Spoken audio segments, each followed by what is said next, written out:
Here we are again. MTA Queensland's penultimate newsletter for the year. Boy, the year has flown, hasn't it? Can I start with acknowledging Kelly? Kelly gave her video last week, lots of plaudits. I will try and keep up to her quality standard, but obviously we need to get her to do more engagement with you on camera. Certainly, I'm sure she will love that. This week's newsletter has got some pretty important information in it.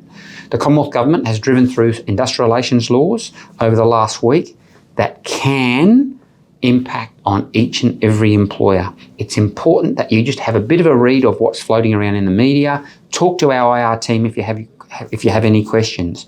Certainly, small and medium and family businesses can be impacted by things like new provisions relating to union delegates. So there's plenty of information around. If you have questions, give us a call. We'll certainly conduct a more formal briefing of the industry early in the new year.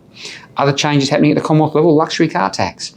It's an irrelevant tax. It should not be there. Australia is not a manufacturer of motor vehicles anymore, so we're not trying to protect the industry, yet the tax remains. Yes, that tells you it's about the cash. It's about collecting money.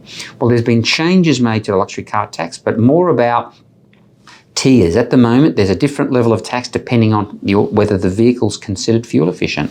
Now, they've halved the benchmark for fuel efficiency. So it's now 3.5 litres per 100. A car that's 3.5 litres per 100 or less will attract the lower tax. Important that our industry understands it. It's just a tax on consumers. It's very disappointing. The industry is certainly working together to try and get rid of it, but government's not showing any interest in removing this unfair tax. So I do apologise for that. In terms of the labour market, you all talk to me about labour and skills, and yes, I applaud the industry for record amounts of training, record employment levels. But of course, many of you are also utilising skilled migration pathways. Well, the Commonwealth Government has announced some changes to the various pathway models, and largely we're okay with them. We think they are a step forward. There's some commitments around 21-day processing times. There's a new pathway around specialist skills.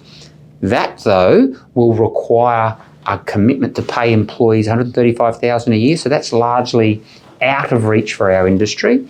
But the core skills pathway, if occupations are listed in what's called Jobs and Skills Australia's the skills shortage list, which ours are, we can use that pathway. We are certainly calling on government to further streamline the process because it is too costly and unwieldy, and we'll continue to push for that. But it certainly looks like these changes in that regard are a positive step forward. I look forward to talking to you once more for the year. That'll be next week. But yeah, start getting ready. Christmas is upon us. See you next week.